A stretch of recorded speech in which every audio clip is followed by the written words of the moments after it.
Good afternoon, ladies and gentlemen. Today we're back with another how to replace etc video. Today we will be working on a 2015 Nissan Altima SV, and we will be replacing the wheel bearing on this Nissan, the rear one. If you do go on YouTube, try to search something for it, you won't find it. So I'll be the first one to make a video for 2015 Nissan Altima. Okay, so tools you will be needing. I said that differently. Tools you will be needing is ratchet, 19mm socket, the regular one, not the 12 point, 6 point, 1, 2, 3, 4, 5, 6, the 6 point. Why? Because you do have two bolts in the back that you need to be removing, and those bolts one is right here, this one right here, and the other one will be back down there. Let me see. Let's see if I can make you see this one on the bottom. If you can't see it, it's right here. It's right here. It's not far away. That's where it's at. So that's your second one. Those are 19mm, and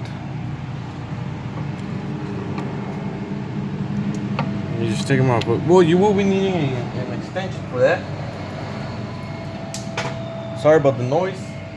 The neighbors cut in the yard.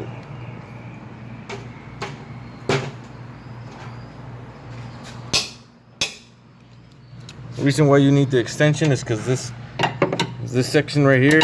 Whoa, got that. This section right here won't let your ratchet twist. So you will be needing an extension for that. And there. Once you get a little bit loose, it will come off with your hands. So let's just remove that. Again, it's just a 19mm bolt. You will need a 19mm socket.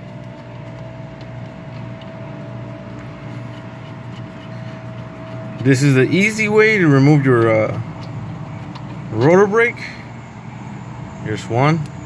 Now, why is it easy? Because you don't have to remove the brake pads, the brake caliper. You don't have to remove it. You can take the whole bracket off. And so for the bottom one, you can take off your extension and use your regular ratchet. That'll be for the bottom one, which is down there.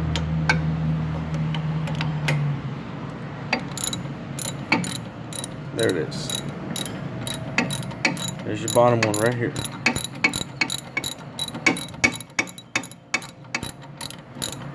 Again, this is a 2015 Nissan Altima. The rear. We're doing the rear.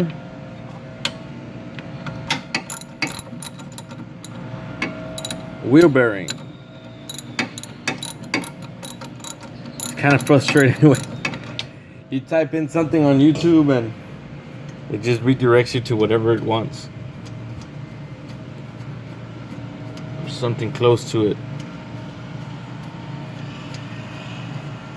In my case, I always seem to not find what I'm looking for. So when I don't find it, I'll make a video to it. So now that you got your two bolts off, you wanna wiggle this. Your whole brake system comes off. So you want to just jam this over here in the back.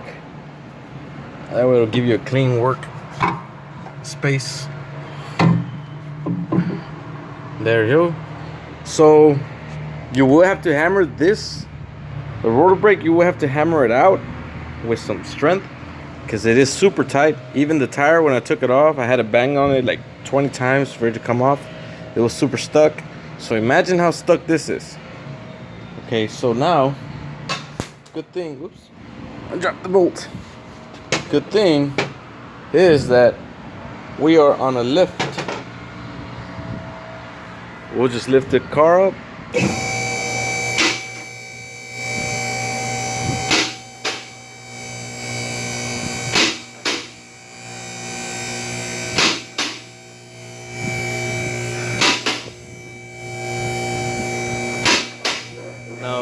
reason why I'm lifting it up is because you do have to get under the car so that you can bang the rotor brake on the back so it can release it, which is right here.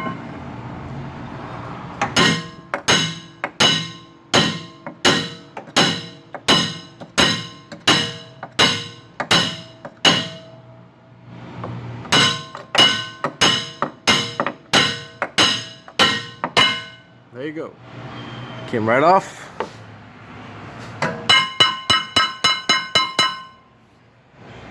Okay. Now that we have the rotor brake off, you can just wiggle it. Oh, okay. Let me get so close. There you go. Now we have your rotor brake off. So now we can bring down the car again. So we can take off the 4 bolts in the back of your wheel bearing. That will be 1, 2, 3, and 4. So once we get to remove those, the wheel bearing itself will fall off. That's the awesomest part. You don't have to mess around with it. I took the other one off easy, so that was the easy part for this job. I'll pause this, I'll bring the car down, and I'll be right back.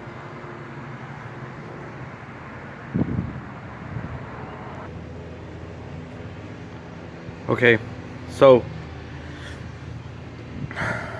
breaker bar, 17mm socket.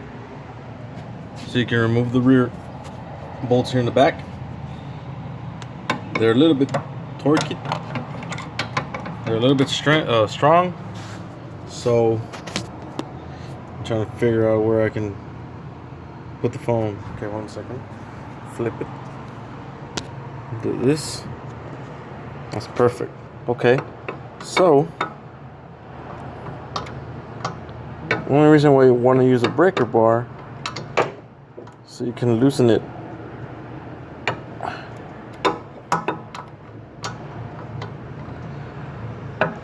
There you go.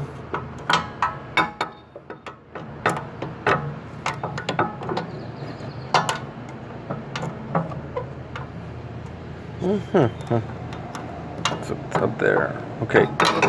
So now that you loosen them, you can use your ratchet again.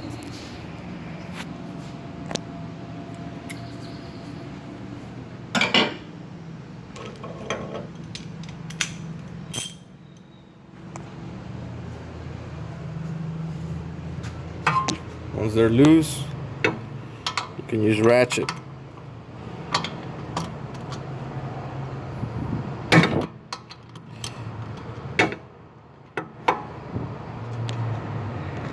Okay, so here's the other one.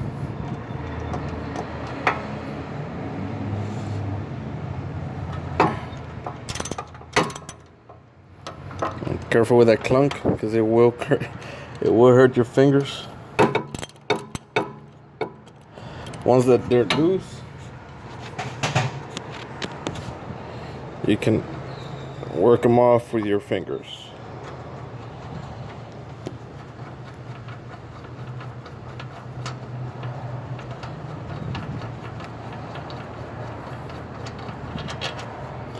This one. Okay. So one of them being a little stubborn. Okay. Okay. So it's not gonna be stubborn anymore.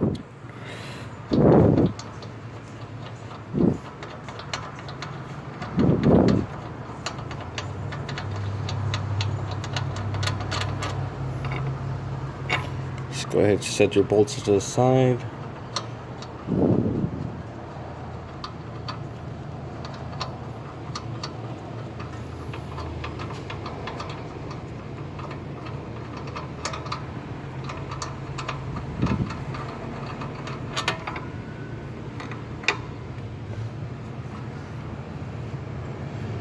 Oh, we're missing the top one.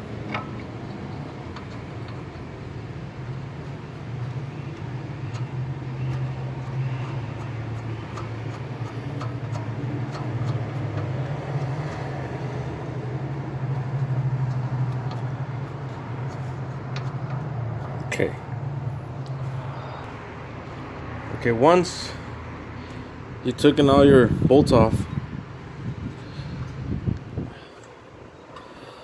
let's see, we're sure we're not missing one. We're not missing any. Okay.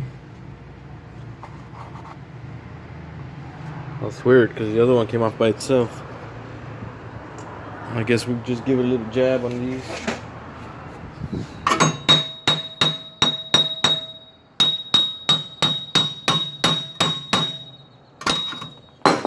There you go. Woo! Oh, it landed on my foot. Alright, so there's your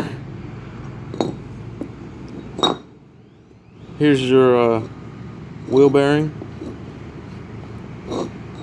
The reason why you change these, the reason why I'm replacing these, is when you drive, you hit 20 miles per hour and above, you start hearing a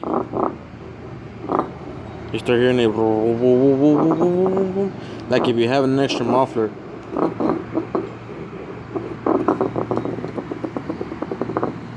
Bad.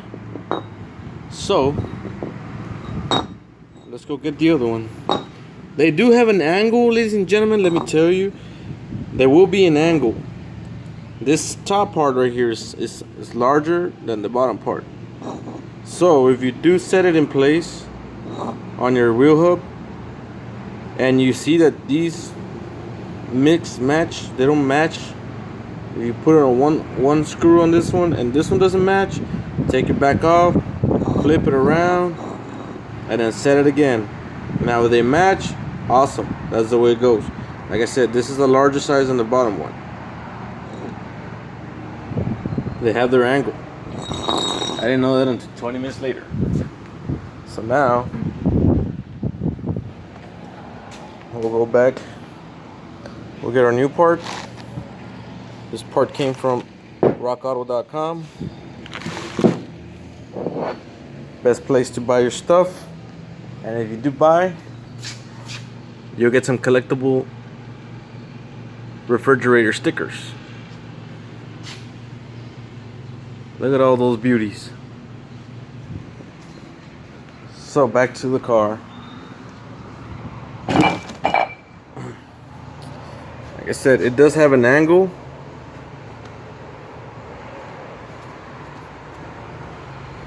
So I'm gonna try to do this with one hand.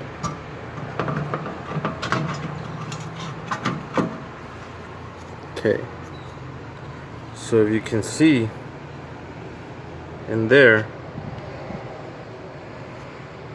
that part right there, that's where your bolt needs to go into. Once you set it in place like so, then you go around and you check the other side and you see it doesn't match. Right there is steady, but this side does not match. So that's what I mean by you gotta take it off, put it back inside,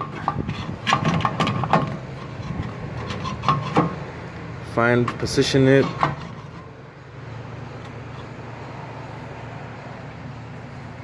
There, we're leveled. Come back to the other side and we are leveled. Like I said, it does have its own way to go in. I know some of us are strong and we have some real good upper strength or wrist strength, but you will not be able to push this in there by your own strength. You do have to get your bolts, set one on the top on this side, set the other one on the other side, on the bottom, not on the same side. One, this is how you're gonna work this one. You're gonna put your bolt in here and put the bolt down here. Then you put the bolt up here, right here. Any way you want to do it. You're starting down here, then that's fine. You can do it this side, over here, over there. You crisscross it. You don't want to tighten this part up without tightening these two parts. Then you're gonna get your bolts stripped out. You don't want to strip your bolts. Or other than that, you don't want to strip this part and the inside, the hub. Why? Because then you're gonna have to buy the whole part again, or take it out, get a new bolt, and rethread it. That's what you gotta do. I'd rather not go through that hassle. Just start, next, ending. Boom. So let's get started with these. Okay, so we have one bolt over here. And we're gonna start from the top. We're gonna start from the top, making our way just to get the thread a little bit. Just getting the thread, then you go ahead and get the next one.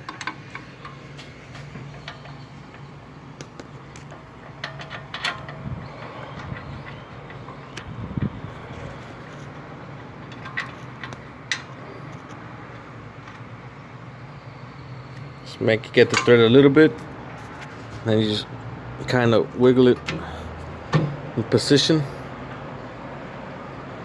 So now we get the other one.